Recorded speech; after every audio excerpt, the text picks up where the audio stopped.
Bukod sa 26 na bilyong pisong pondo para sa flood control projects, gusto rin imbisigahan ng Cebu Provincial Government ang kondisyon ng watershed areas at quarry operations sa lalawigan. Sa bayan ng Compostela, nananawagan ng hustisya ang mga residente na labis na pinadapa ng Bagyong Tino. Live mula sa Cebu City, may unang balita si Fe Marie Dumabok ng GMA Regional TV. Fe. Igan, patuloy ang paghihinagpis ng mga pamilyang naghahanap ng nawawalan nilang mga kaanak dahil sa bahang naranasan sa kanilang barangay sa bayan ng Compostela sa Cebu.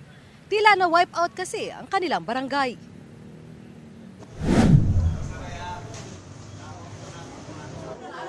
Nabalot ng lungkot ang barangay Tamyaw sa bayan ng Compostela sa Cebu matapos masawi ang 12 tao roon dahil sa pananalasa ng Bagyong Tino.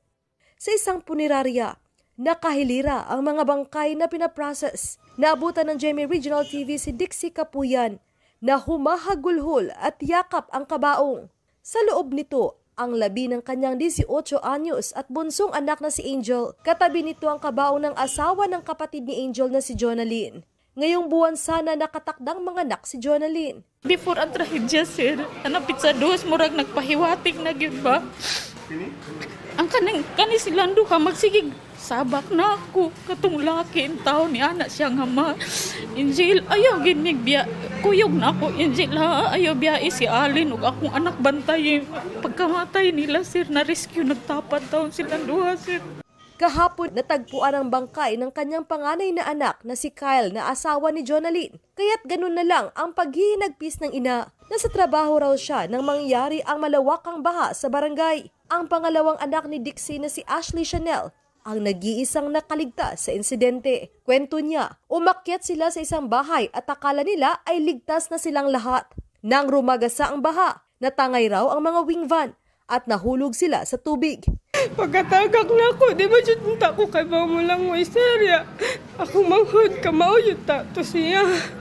Kay nakakupot makog baboy nga patay. Muraghimol akong salbabida, makupta na unta na ako kung manghod pero nabuyaan ako. Kay nalumos ko, kay di ko kamamlangoy. Swerte lang ko kay akong buhok na sangit sa dakong kawayan moong napataas ko. Makaingon ko sa kuno. Naiubang lapse siguro, sir, kay ni Evan. Before unta sa trahedya, wala man gi-announce daw nga to sir nga pabakwiton. Uy, dapat ba na ay magsirin wala. Sa kabuuan, nasa 25 individual ang nasawi sa bayan ng Compostela. Kabilang ang anak ni Betty Bataluna na si Olivia na nooy nagtatrabaho sa isang manukan. Nabunog siya na say kuan nga siyang naong, yan samad agkan kay siya samad. Sa barangay Tamyaw, halos na wipe out ang mga bahay. Inanod ang 3 wing van na dumagan sa mga bahay sa lugar. Nasaksihan din daw ng mga tao ang inanod ng mga residente na humihingi pa ng tulong. May isang tao na yumakap sa puno ng niyog. Nanay nang anod rin mga balay, nang tabang nang langoy digto, muna nga kinsa may nga mutabang sad nila nga maglisod sa may kilaw makain tubig. Ayon sa kapitan, may 12 tao pa ang pinaghahanap. Nagrekorida nami, nag-preemptive evacuation nami. In fact, usagalian ang nga missing ron diyan, istorya ginanamo nga bakwit na lang mo. Isa ang bahay ni Bugtay na tinangay ng baha. Nakaligtas ang kanyang pamilya, subalit nasawi ang kanyang mga kapatid at pamangkin. Paniwala niya, baka ligtas pa ang kanyang kamag-anak kung napasama ang lugar sa flood control project. Putol ra nila kay ang sumpay anito araman didto sa unahan. Masipti gid ang among bahay nga ri. Og nahuman pa. Nananawagan ng hustisya para sa mga namatay at sa lahat ng biktima ng baha si Cebu Governor Pamela Baricuatro. Kailangang maimbestigahan kung saan napunta ang 26 billion pesos na pondo para sa flood control project sa iba't ibang parte ng probinsya ng Cebu simula 2022 hanggang ngayong taon, 2025. Ayon kay Baricuatro, ang matinding flash flood na kumitil sa mahigit 100 buhay at patuloy na paghahanap sa iba pa ay hindi lang dahil sa environment, kundi dahil na rin sa aniyay mga questionabling flood control projects. I started to ask the question, ano man na nahitabo ni nato karon inani ang flooding ba?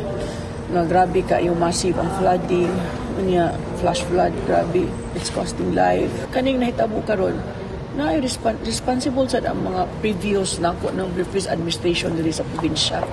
Ano ni Maliban sa flood control project, gustong maimbestigahan ng gobernador ang kondisyon ng Central Cebu Protected Landscape kung saan makikita ang mga watershed area. Ang watershed area ang konektado sa malalaking sapa sa lusaran, papuntang Butuanon, Mananga at Kutkot, at sa mga sapa na papuntang Balamban, Asturias at Toledo City. Noong Miyerkules na pag-alaman ng Kapitolyo na matinding apektado rin ng pagbaha at landslide ang mga bayan ng Balamban, Asturias at Toledo City. Gusto niya ring mapaimbestigahan ang iba't ibang mga quarry operations sa lalawigan.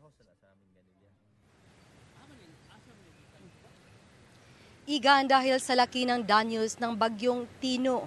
Ayon kay Governor Baricuatro, hihingi siya kay President Bongbong Marcos ng financial assistance para sa mga nasalanta. Bibisita ang Pangulo sa Cebu ngayong araw. Igan? Maraming salamat, Fe Marie Dumabok ng GMA Regional TV.